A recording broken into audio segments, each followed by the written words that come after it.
Let's do a little thought experiment. When I say the word intellectual, what words or images come to mind? You know, if you type intellectuals are into Google, the top 3 responses are stupid, useless, and annoying. Now, I have an 8 and a 5-year-old in my house, and we do not say the words stupid, shut up, or butt pants. But useless and annoying, I get it. And you know what? That's our fault. I think we seem useless and annoying because we spent quite a lot of time making ourselves appear irrelevant. And I think we appear irrelevant because we are lousy at talking about what we do, and we're lousy about talking about why it matters. Until the early 20th century, experts that we would call public intellectuals, that is, those people that can translate their expertise outside of their peer group or their discipline, were public figures. They were known thought leaders in their community. They were writing for newspapers and magazines. They were giving public lectures. Intellectuals' moves into the academy hastened under McCarthyist witch hunts. Intellectuals became academics, seeking the protective cover of tenure against the frothing at the mouth invective and professional ruin of commie hunters. And to be honest, being a university professor is a pretty sweet gig if you can get it. You get to think and write about things you care about, you get to teach bright young minds, you get to work with smart colleagues, but there's a catch. To get the job, you have to go through a Ph.D. program that requires you to write a dissertation, and you have to earn tenure to stay. When you start a doctoral program, you start with really grand ideas, but by the time you're writing a dissertation, you're doing as Theodore Zeldin muses, laying down the law about some tiny fragment of truth, like the habits of the earwig, or the foreign policy of medieval Zanzibar. And then comes tenure. To earn tenure, you work for 6 or 7 years, and you try to publish as much as you can in top journals and books. And to do that requires speaking a language that even other specialists, if they're totally honest, do not entirely understand. In fact, if you type in academic writing is into Google, the first hit is bullshit. But I think the real problem is that we are afraid. It is so much easier in so many ways to preach to our own choir, to write in equivocations, and to not take stands.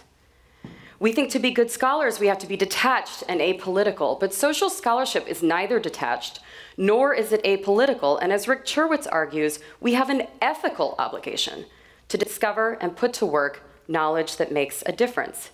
We have to demonstrate our public worth. And in many ways, this talk is my way of trying to move beyond the walls of the classroom and the ivory tower and engage with audiences who are savvy and astute but may not be experts in my field. In other words, I'm trying to prove Google wrong. So what do? I'm up here advocating that intellectuals take our work public, that we tell you why it matters, and that we reclaim our relevance. And I think we can do that. But we need to pay attention to 3 things: time, political scrutiny, and translating the relevance of our work. In terms of time, in the modern university, junior faculty spend much of their time and energy on research publication to meet the ever-moving goalposts of tenure and promotion. And yet faculty at all ranks are pursuing questions central to our communities, like, what does it mean to be a good citizen? Or, how can we reclaim our democracy from moneyed interests? And if we ask and answer these questions on the pages of journals and books, we're in good shape. But if we ask and answer these identical questions on television, on the radio, or in our blog, our work goes from exciting to unserious.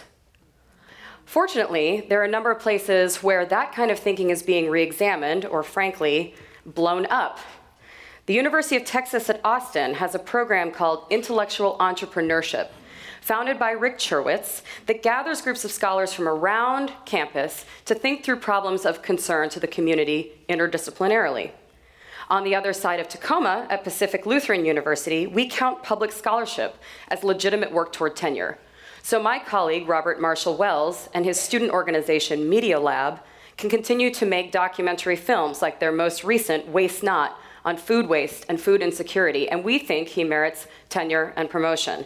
So we need to change the system from the inside, and that is happening, but slowly. Political scrutiny can scare any well-meaning would-be public intellectual away. Intellectuals are trained to reason, to conclude based on evidence and data and rationality. But the state of our political environment is such that people believe less in truth and more in what Stephen Colbert calls truthiness, our human preference to follow our own intuition despite the presence of actual facts or evidence. We need to be able to make arguments based on evidence, but we've got to do that in a different way than we have historically.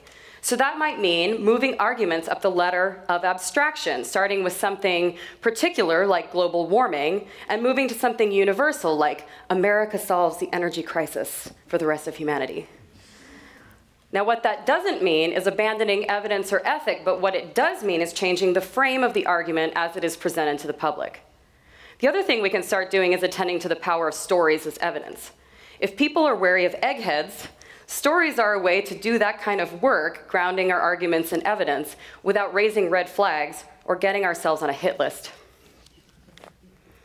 Finally, we need to think about how our work is relevant to audiences outside of our fields and beyond our campuses. The scholars I admire are all working on significant questions of social and political concern. What we don't know how to do very well is to deliver that news in a way that doesn't sound pedantic or, as Google instructs, bullshit. As James Galbraith explains, communication outside the journal and the classroom is an art form. To craft a good op-ed, syndicated column, or radio commentary must be learned and practiced. Intellectuals are lousy at talking about our work because that is how we have been trained. And I am arguing that we need to do better, because it is no longer okay to pretend that that is not true or to stand aside and to check out.